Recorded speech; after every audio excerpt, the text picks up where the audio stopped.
January 22, 1944, 0430 hours. The Mediterranean darkness hung thick over the Tyrrhenian Sea as landing craft infantry approached the Italian coastline near the resort towns of Anzio and Nettuno. Inside one of those vessels, Dr. Paul Kennedy pressed his hands against the cold metal hull, feeling the vibration of diesel engines through his palms. His medical kit sat between his boots: scalpels, forceps, plasma bottles, morphine syringes, instruments that would soon be baptized in blood. The 38-year-old surgeon from New England had left his wife Eleanor barely 2 months earlier, carrying with him a small leather notebook in which he would chronicle the next 4 months of hell. He did not yet know that the beachhead they were about to storm would become a fire trap, a killing ground where German artillery on the Alban Hills would rain shells onto every square foot of Allied-held territory. He did not yet know that his operating table would never be safe, that he would work 20 hours without rest, that the moral weight of choosing which young man lived and which died would become heavier than any scalpel he lifted. But in that pre-dawn darkness, Dr. Kennedy understood one essential truth. He was sailing toward a place where death would be his most constant companion, and his only weapons would be steady hands, diminishing supplies, and an unshakable determination to preserve life in the heart of its annihilation. Paul Kennedy had been an ordinary man living an ordinary life. In the autumn mornings of 1943, he had walked to his practice in a tree-lined New England town where maples blazed crimson and gold. His surgical practice had been predictable: appendectomies, hernia repairs, the occasional emergency cesarean section. He had married Eleanor in a simple ceremony, a woman whose quiet strength matched his own steady disposition. They had planned a life together, children, perhaps 3, a house with a garden where Eleanor could grow roses, Sunday dinners with extended family. Then Pearl Harbor shattered those plans as it shattered the plans of millions. Kennedy had volunteered for the Army Medical Corps in early 1943, driven by a sense of duty that was common among men of his generation, but no less profound for its ordinariness. He was commissioned as a captain and assigned to the 3rd Infantry Division, a unit that had already seen brutal combat in North Africa and Sicily. The 3rd Infantry Division was known as the Rock of the Marne, a storied formation whose soldiers had proved their mettle in the trenches of World War I. Now they would prove it again in the mountains and beaches of Italy. Before Kennedy shipped out, Eleanor gave him a leather-bound notebook, its pages blank, waiting to be filled. "Write to me," she said, her voice steady though her eyes glistened. "Tell me everything you cannot say in letters. I will wait for you. I will wait forever if I must." Kennedy promised he would return. He kissed her goodbye at the train station, her perfume lingering on his uniform collar for days afterward. That scent would haunt him in the months to come, a ghost of normalcy amid the stench of gangrene and high explosives. The notebook became his confessional, his therapist, his lifeline to sanity. In its pages, addressed always to Eleanor, Kennedy would record not merely the facts of war, but its emotional topography, the landscape of fear, exhaustion, moral anguish, and the fierce, almost defiant love for humanity that sustained him when everything else failed, the deceptive calm of Operation Shingle. The Allied landing at Anzio, codenamed Operation Shingle, achieved complete tactical surprise. German forces, preoccupied with defending the Gustav Line 90 miles to the south, had not anticipated an amphibious end run around their formidable mountain defenses. When 36,000 American and British troops stormed ashore on January 22, they encountered minimal resistance. Soldiers joked nervously about the ease of it all. Some even drove jeeps inland toward Rome, encountering nothing but abandoned farmhouses and bewildered Italian civilians. Dr. Kennedy came ashore on D+1, January 23rd, with the 2nd Platoon of the 33rd Field Hospital. The Field Hospital, a mobile surgical unit designed to operate close to the front lines, consisted of 3 operating tents, receiving tents, ward tents, and a small headquarters. Everything was canvas and stakes, designed for rapid deployment and equally rapid evacuation if enemy forces threatened. In his first notebook entry dated January 23rd, Kennedy wrote, Dearest Eleanor, we have landed safely. The beach is quiet, eerily so. The men are in good spirits, joking about how we'll be in Rome by the weekend. I confess I feel relief, though it sits uneasily. War should not be this easy. I think of you constantly. Do the maples still hold their leaves? Are the mornings cold enough for frost? Here the air smells of salt and diesel fuel, and the ground is sandy beneath my boots. I have not yet opened my surgical kit. Perhaps I will not need to. He was wrong. Within 48 hours, the deceptive calm shattered like glass under a hammer. The trap closes. German counterattack in the Alban Hills Field Marshal Albert Kesselring, commanding German forces in Italy, reacted to the Anzio landing with characteristic speed and ruthlessness. Within days, he had assembled elements of 8 German divisions around the beachhead, sealing the Allies into a narrow pocket of coastal terrain. The beachhead measured roughly 15 miles wide and 7 miles deep, a cramped, congested box into which tens of thousands of troops, vehicles, artillery pieces, supply dumps, and medical installations were crammed. But geography dealt the Allies an even crueler blow. Directly north of the beachhead rose the Colli Laziali, the Alban Hills, a volcanic formation whose heights provided the Germans with perfect observation over every inch of Allied territory. From those heights, German artillery spotters could call down fire with devastating accuracy. Nothing on the beachhead was safe. Front-line infantry positions, rear area supply depots, the harbor where ships unloaded reinforcements and supplies, even the hospital area marked with enormous red crosses on white canvas, all fell within range of German guns. The most feared weapon was the railroad gun known as Anzio Annie or Anzio Express, a massive 280mm K5 gun that fired shells weighing more than 500 pounds. Soldiers could hear the shell coming, a freight train roar that grew louder and louder until it culminated in an earth-shaking explosion. Annie was not the only threat. German forces deployed 372 artillery pieces around the beachhead, including 152 guns larger than 105 millimeters. These guns fired day and night, a relentless barrage that pulverized buildings, cratered roads, and shredded human flesh. The Luftwaffe added its own brand of terror. German bombers and fighter bombers conducted frequent raids on the harbor and rear areas, dropping high-explosive bombs and deadly anti-personnel butterfly bombs, small delayed action munitions that scattered like seeds and exploded hours later, maiming the unwary. Dr. Kennedy experienced the first German bombardment on January 25th. He was setting up the operating tent when shells began falling 500 yards away. The ground shook, canvas walls rippled, enlisted men dove for foxholes that had not yet been dug. Kennedy stood frozen for a moment, his mind unable to process the sudden transition from safety to danger. Then training took over. He grabbed his helmet and sprinted for the nearest ditch, his heart hammering against his ribs. That night he wrote, "Eleanor, the war found us today. German shells, I do not know how many, perhaps a dozen, landed near our position. No one was hurt but the sound. There are no words. Imagine thunder, but malevolent, deliberate. Imagine the earth trying to kill you. We dug foxholes after dark, working by moonlight. My hands are blistered. I am told this is only the beginning." He was right. The first casualties. Baptism in blood. The first wounded arrived at Kennedy's Field Hospital on January 26th. They came by ambulance, by jeep, on stretchers carried by exhausted litter bearers. Young men, boys really most not yet 25, with shrapnel wounds, compound fractures, abdominal perforations, traumatic amputations. Their uniforms were caked with mud and blood.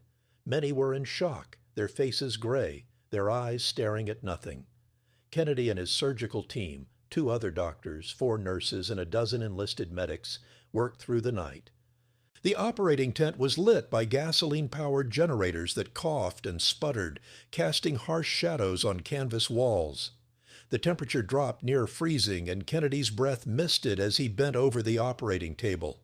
Triage was the first terrible duty. Wounded men had to be sorted into categories: those who would die regardless of treatment, those who could wait, and those who required immediate surgery to survive. This calculus, this playing God, violated everything Kennedy had been taught in medical school. The Hippocratic Oath commanded him to do no harm, to treat every patient with equal care.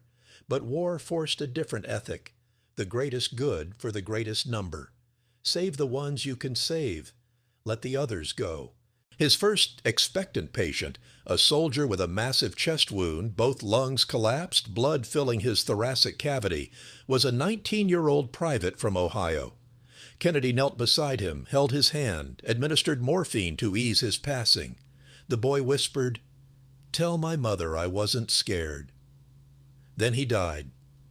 Kennedy stood, wiped his hands on his surgical gown, and moved to the next patient.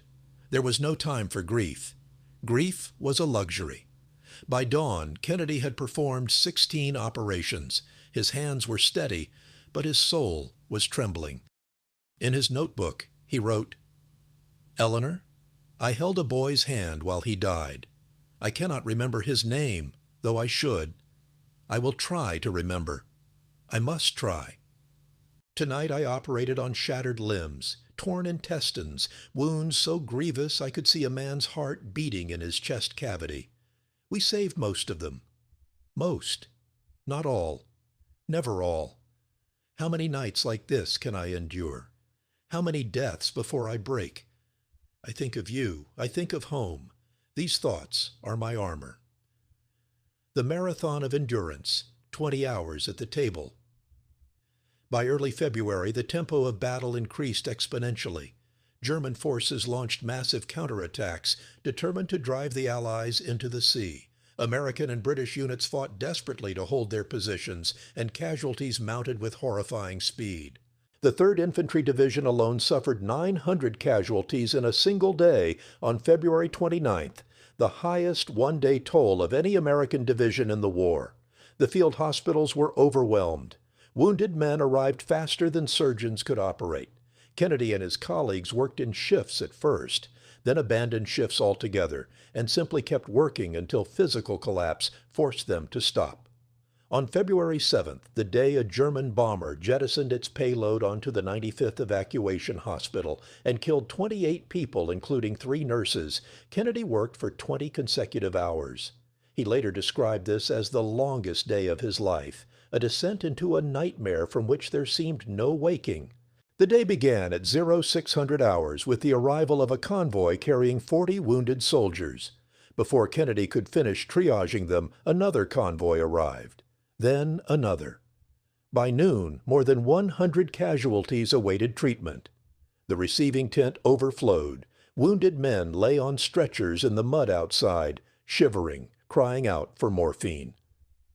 Kennedy operated continuously, one patient after another on the blood-slicked table, abdominal wounds requiring bowel resection and repair, traumatic amputations needing debridement and closure, chest wounds demanding thoracotomy to remove shell fragments and repair lung tissue. Each operation was a race against time and blood loss. Plasma supplies ran critically low. Kennedy ordered medics to draw blood directly from lightly wounded soldiers and transfuse it into the critically injured. This improvised donor system saved lives but added to the ethical burden, asking one wounded man to give his blood for another, prioritizing one life over another. By 1800 hours, Kennedy had been standing at the operating table for 12 hours. His back ached. His feet throbbed. His surgical mask was soaked with sweat. But the wounded kept coming. At 2100 hours, German artillery began shelling the hospital area. Shells screamed overhead, impacting 200 yards away, then 100 yards. The ground shook. Tent poles swayed. Kennedy could hear shrapnel whipping through the air. Nurses and medics dove under cots and tables, but Kennedy remained at the operating table, his hands inside a soldier's abdomen, repairing a perforated colon. To stop operating would be to condemn the patient to death. "Doctor, we need to take cover," a nurse shouted. "I cannot leave him," Kennedy replied, his voice flat with exhaustion. The nurse, a young woman from Pennsylvania named Lieutenant Mary Roberts. who would later become the first woman in U.S. history to receive the Silver Star for valor under fire, returned to his side and held a retractor, her hands rock steady despite the explosions. Together, they finished the operation while the world tried to kill them. The shelling lasted 40 minutes. When it ended, Kennedy discovered that fragments had punctured the operating tent in a dozen places. A piece of shrapnel had embedded itself in a wooden supply crate 3 feet from where he stood. If the trajectory had been slightly different, it would have killed him. Kennedy worked until 0200 hours the next morning, 20 hours without pause. He had performed 31 operations. His hands were numb, his vision blurred. When he finally left the operating tent, he vomited in the darkness, then collapsed onto a cot in the physician's tent. He did not remove his boots. He did not write in his notebook. He simply fell into unconsciousness. The moral calculus of war, choosing who lives and who dies. Among the many burdens Kennedy carried, none weighed more heavily than triage. Each day brought impossible choices, 2 soldiers with equally severe wounds, 1 plasma bottle remaining. Which man receives it? An American with a shattered leg, a German prisoner with a sucking chest wound. Both require immediate surgery, but only one operating table is available. Who goes first? Military doctrine provided clear guidance. American soldiers took priority over enemy prisoners of war. The most salvageable casualties took priority over the expectant. But doctrine could not account for the human cost of these decisions, the faces of the men left to die, the knowledge that a different choice might have saved them.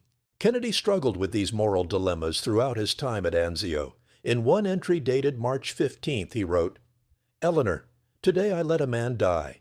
That is not quite accurate. I chose to save a different man, knowing the first would die as a consequence. Both were American infantry. Both were young. The first had massive internal hemorrhaging. Surgery might have saved him, but probably not.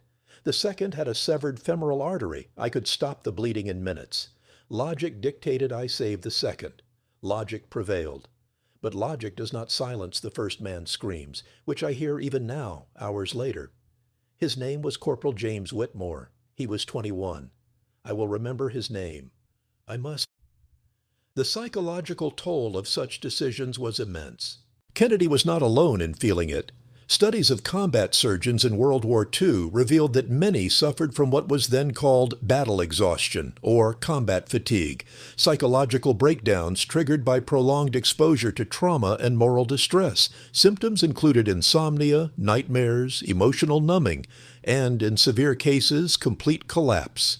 Kennedy exhibited many of these symptoms. His handwriting in the notebook became increasingly erratic as February turned to March. Entries grew shorter, more fragmented. On March 20th, he wrote only, "Operated 15 hours, lost 3. Eleanor, I am so tired." Yet Kennedy did not break. He found sources of resilience in unexpected places. Faith was one. Though not devoutly religious, Kennedy prayed, not for divine intervention, but for strength, for guidance, for forgiveness. He also found solace in the camaraderie of his fellow medical personnel, the nurses who worked beside him without complaint, the medics who risked their lives retrieving wounded men from no man's land, the other doctors who understood the weight he carried because they carried it too. Most of all, Kennedy drew strength from his love for Eleanor. Writing to her each night became a ritual, a meditation, a way of preserving his humanity. In those pages he could be vulnerable, could admit fear and doubt, could imagine a future beyond the blood-soaked present. "My dearest Eleanor," he wrote on April 2nd, "I read your last letter tonight, the one where you describe walking through the town square in autumn, the leaves falling like golden rain. You wrote that you thought of me with each step, that you believed we would walk together again." I held that letter to my face and breathed in, hoping for a trace of your perfume. There was none, but I pretended there was. I pretend many things now. I pretend the boy I operated on this morning will walk again, though I amputated his leg below the knee. I pretend the German prisoner I treated afterward does not have a wife waiting for him, as you wait for me. I pretend that this war will end, that I will come home, that we will have those children, and that garden, and those Sunday dinners. These pretensions are not lies, they are hope. Without hope, I am nothing. Hell's Half-Acre, Life in the Hospital Zone. The medical installations at Anzio came to be known by a grimly ironic nickname, Hell's Half-Acre. The name was apt. The hospital area, located approximately 2 miles east of Nettuno, was a target of German shelling and bombing throughout the 4-month siege. Medical personnel and patients endured conditions that defied the Geneva Convention's protections for non-combatants. German artillery observers on the Alban Hills could see the large red crosses painted on white canvas, markers that should have protected the hospitals, but often seemed to attract fire instead. Whether this targeting was deliberate or accidental remains debated by historians, but the result was the same. Hospitals were hit repeatedly. On February 7th, the 95th Evacuation Hospital was bombed, killing 28 and wounding 64. On March 29th, the 56th Evacuation Hospital was shelled, killing 4 patients and wounding 3 officers, 1 nurse, 14 enlisted men, and 19 additional patients.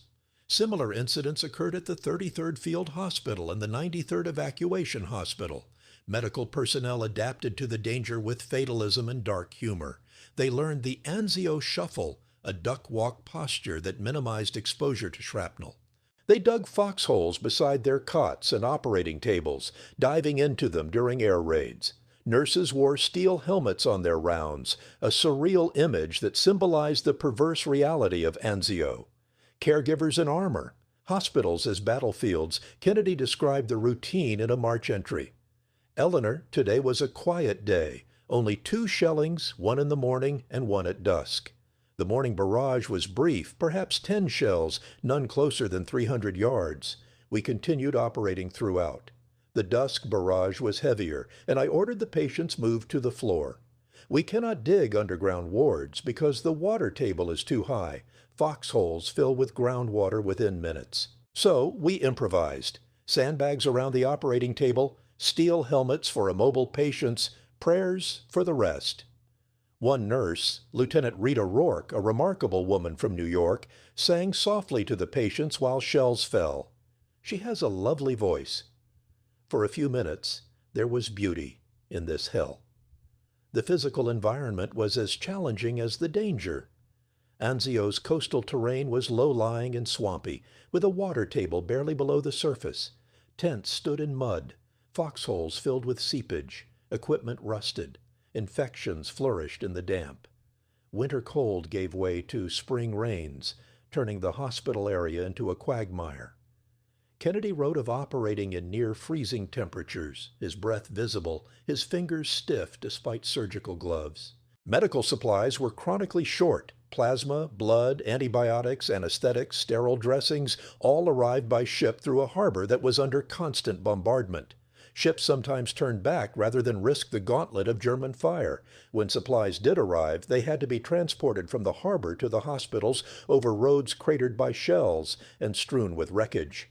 Kennedy improvised constantly. When plasma ran out, he organized donor banks among lightly wounded soldiers. When morphine was scarce, he used whiskey as an anesthetic for minor procedures. When sterile dressings were exhausted, he boiled used bandages and reused them. This was medicine stripped to its essence, science and humanity struggling against overwhelming odds. Yet even in Hell's Half-Acre, there were moments of grace. A nurse singing to frightened patients. A medic sharing his rations with a wounded German prisoner. A soldier refusing morphine so that another, more grievously wounded, could have it. These small acts of compassion and sacrifice were, Kennedy believed, the truest measure of humanity. Eleanor, he wrote, if war shows us the worst of humanity, and it does beyond anything you can imagine, it also shows us the best. I have seen men give their last strength to save strangers. I have seen women work until collapse, then rise, and work again. I have seen courage not in charges across open ground, but in the quiet endurance of suffering. This, I think, is the war's greatest revelation, that the human spirit is stronger than the forces that would destroy it. The Breakout, the end of the nightmare. In late May, the strategic situation finally shifted. Allied forces attacking the Gustav Line achieved a breakthrough at Monte Cassino, and American units drove northward to link up with the Anzio beachhead. On May 23rd, the Allies launched a massive offensive to break out of the beachhead and capture Rome. For the medical personnel at Anzio, the breakout meant an overwhelming surge of casualties, the bloodiest days since February. Kennedy worked 48 hours with minimal sleep, operating on an endless stream of wounded men. His notebook entries from this period are terse, almost telegraphic. May 23rd, operated all night, lost count after 20. May 24, still operating, Germans counterattacking, casualties heavy. May 25, breakout successful, Rome within reach, but at what cost? On June 4th, Allied forces entered Rome, the first Axis capital to fall. The news reached Anzio that evening, and soldiers cheered, fired weapons into the air, embraced one another. The nightmare, after 124 days, was over. Kennedy felt no elation. He felt only exhaustion and a profound emptiness. That night he wrote his longest entry since arriving at Anzio. Eleanor, Rome has fallen. The war here is over. Tomorrow we will be evacuated to Naples, and then, I do not know. Another battle. Another beachhead. Another nightmare. I should feel triumphant. We held. We won. But I cannot shake the feeling that victory is simply the name we give to survival. In 4 months, I have operated on more than 800 men. I have watched more than 100 die, some on my table, some in the wards, some in the mud before they ever reached me. I have made choices no man should make. I have seen things no man should see. And yet, impossibly, I am still here, still alive, still sane, or at least functional. I think of you constantly. You are my North Star, my compass. When I close my eyes, I see your face. Not the blood, not the wounds, but you. Always you. I will come home, Eleanor, I promise you. I will come home, and we will have that life we imagined. But I will not be the same man who left. The war has changed me in ways I do not yet understand. Will you recognize me? Will you still love me? I pray the answer is yes. I pray for many things now. Most of all, I pray that this war ends before it consumes everything good in the world. I love you. I will always love you. The Aftermath, a hero without glory. Dr. Paul Kennedy returned to the United States in late 1945 after the war in Europe ended. He was awarded the Legion of Merit for his service at Anzio, a prestigious decoration recognizing exceptional meritorious conduct. The citation noted his tireless dedication to duty, extraordinary skill under the most adverse conditions, and unwavering commitment to the welfare of his patients. Kennedy never spoke publicly about the award. He never spoke about Anzio at all, except to Eleanor.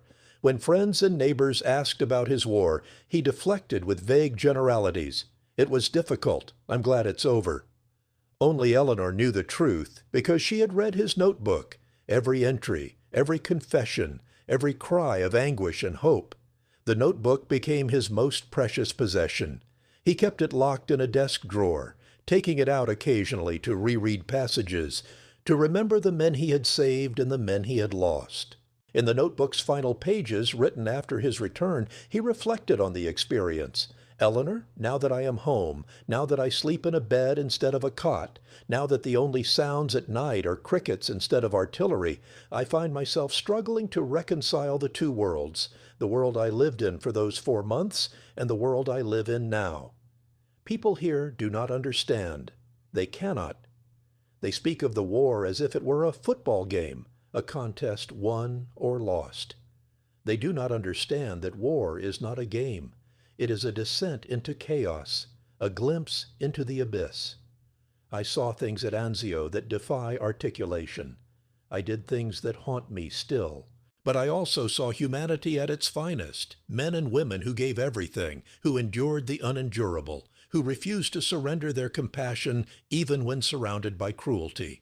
These people are the true heroes, not me.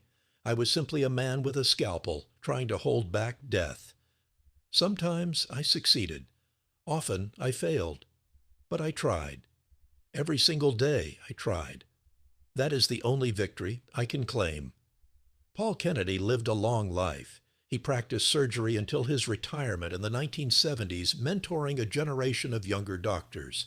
He and Eleanor had 3 children, a house with a garden where roses bloomed, Sunday dinners with family. He never forgot Anzio, but he chose to honor that memory not with speeches or medals, but with the lives he saved afterward, the quiet accumulation of healing that was his life's work. When he died in the 1980s, his obituary mentioned his military service in a single sentence, but those who knew him understood. Dr. Paul Kennedy was not a man who sought glory. He was a man who did his duty, who held death's hand and refused to let go, who believed, despite everything, in the sacredness of human life. His notebook, published posthumously, stands as a testament to that belief. It is a document of war, yes, but more than that, it is a love letter to Eleanor, to his patients, to the nurses and medics who worked beside him, to the wounded soldiers who trusted him with their lives. It is a reminder that even in the darkest places, even in the very heart of hell, love and compassion can endure. The legacy of Anzio's medical personnel. Dr. Kennedy's story is not unique. Hundreds of doctors, nurses, and medics served at Anzio under conditions of extraordinary danger and hardship. Between January 22 and June 4, 1944, U.S. hospitals on the beachhead admitted 25,809 battle casualties, 4,245 accidental injuries, and 18,074 medical cases. These patients were treated by a hospital system that, at its peak, contained fewer than 5,000 beds. The statistics are staggering, but they tell only part of the story. Numbers cannot capture the exhaustion of doctors who operated for 20 consecutive hours. Numbers cannot measure the courage of nurses who sang to patients while bombs fell. Numbers cannot quantify the moral weight of triage, the impossible choices that left scars on the souls of those who made them. 6 nurses died at Anzio. 3 perished in the February 7th bombing of the 95th Evacuation Hospital. Lieutenants Blanche Sigmund, Carrie Sheets, and Marjorie Morrow. Their names are carved on memorials, but their true monument is the lives they saved and the example they set. In the aftermath of the war, the U.S. Army recognized the extraordinary valor of Anzio's medical personnel. 3 nurses, Mary Roberts, Rita Rourke, and Elaine Rowe, became the first women in American history to receive the Silver Star for gallantry in action. Dozens of doctors and medics received Bronze Stars, Silver Stars, and other decorations. But many more received no recognition beyond the gratitude of the men they saved. The lessons learned at Anzio transformed military medicine. The experiences of the 2nd Auxiliary Surgical Group and other medical units at Anzio informed post-war developments in forward surgery, trauma care, and battlefield evacuation. The Mobile Army Surgical Hospital, MASH units that served in Korea and Vietnam, were direct descendants of the field hospital platoons that operated at Anzio. More profoundly, Anzio revealed the psychological costs of combat medicine, the moral dilemmas faced by surgeons like Kennedy, the triage decisions, the impossible choices, the burden of playing God, would become the subject of extensive study in the decades after the war. Modern military medical ethics, with its emphasis on transparency, accountability, and psychological support for caregivers, owes much to the hard lessons of Anzio, the human cost of war, beyond the battlefield. The story of Dr. Paul Kennedy and his colleagues at Anzio is ultimately a story about the human cost of war, not just the cost paid by soldiers, but the cost paid by those who try to save them. War destroys not only bodies, but souls. It forces ordinary people into extraordinary moral dilemmas. It demands sacrifices that no one should have to make. Yet the story is also one of resilience, compassion, and hope. Kennedy and his fellow medical personnel refused to surrender their humanity, even when surrounded by inhumanity. They worked until exhaustion, risked their lives, made impossible choices, and through it all, they maintained their commitment to healing, to preserving life, to honoring the dignity of every patient. In his final notebook entry, written years after the war, Kennedy reflected on this duality. "Eleanor, you once asked me if I regretted going to war, if I wished I had stayed home, avoided the horror. I told you no, and I meant it. Not because the war was good. It was not. Not because I enjoyed it. I did not. But because I was needed.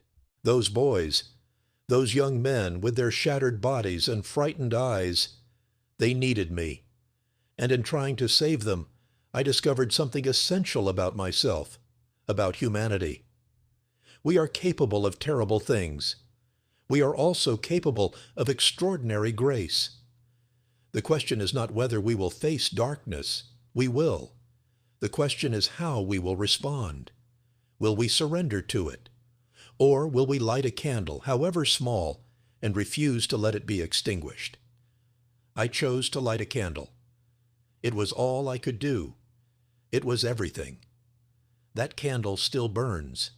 In every trauma surgeon who works through the night to save a patient, in every nurse who holds a dying patient's hand, in every medic who runs toward danger instead of away from it.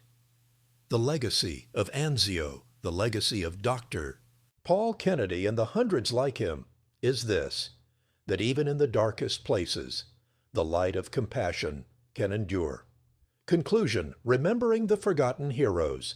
The American Military Cemetery at Anzio contains 7,861 graves, white crosses, and stars of David in perfect rows overlooking the Tyrrhenian Sea. Visitors come each year to pay respects to remember the young men who died far from home. But fewer remember the doctors and nurses who fought a different kind of battle, not with rifles and grenades, but with scalpels and plasma bottles, not for territory, but for lives. Dr. Paul Kennedy was one of these forgotten heroes. His name does not appear on monuments. His face is not in history textbooks. But his story, and the stories of the hundreds of medical personnel who served at Anzio, deserves to be remembered. They remind us that heroism takes many forms. Sometimes it is a soldier charging a machine gun nest. Sometimes it is a doctor standing at an operating table while shells fall around him, refusing to abandon his patient. Both require courage. Both require sacrifice. Both are essential to victory. They remind us that war is not glorious. It is brutal, chaotic, and morally ambiguous. But within that brutality, ordinary people can do extraordinary things. They can preserve their humanity. They can choose compassion over cruelty, healing over harm, hope over despair. Most of all, they remind us that the cost of war extends far beyond the battlefield. It is paid in the sleepless nights of surgeons haunted by the patients they could not save. It is paid in the moral weight of impossible choices. It is paid in the invisible scars that survivors carry for the rest of their lives. Dr. Paul Kennedy paid that cost. He bore it with dignity, with determination, and with an unwavering commitment to the men under his care. He came home. He rebuilt his life. He loved his wife, raised his children, and continued to heal. But a part of him remained forever on the beaches of Anzio, in the blood-soaked tents of hell's Half-Acre, in the faces of the young men he saved and the young men he lost. His notebook, his legacy, is a gift to us, a window into the soul of a man who endured the unendurable and emerged with his humanity intact. It is a testament to the power of love to sustain us through darkness. It is a reminder that even in war, even in hell, we have a choice. We can surrender to the darkness, or we can be the light. Dr. Paul Kennedy chose to be the light. For that, we owe him not just gratitude, but remembrance. His story, and the stories of all who served at Anzio, must not be forgotten. They are part of our history, our collective memory, our understanding of what it means to be human in the face of inhumanity. 20 hours at the operating table, 124 days in the fire trap, 800 lives touched by his hands, one notebook filled with love, pain, hope, and truth. This is the story of Dr. Paul Kennedy. This is the story of Anzio. This is the story of humanity at war, and humanity's refusal to be defeated by it.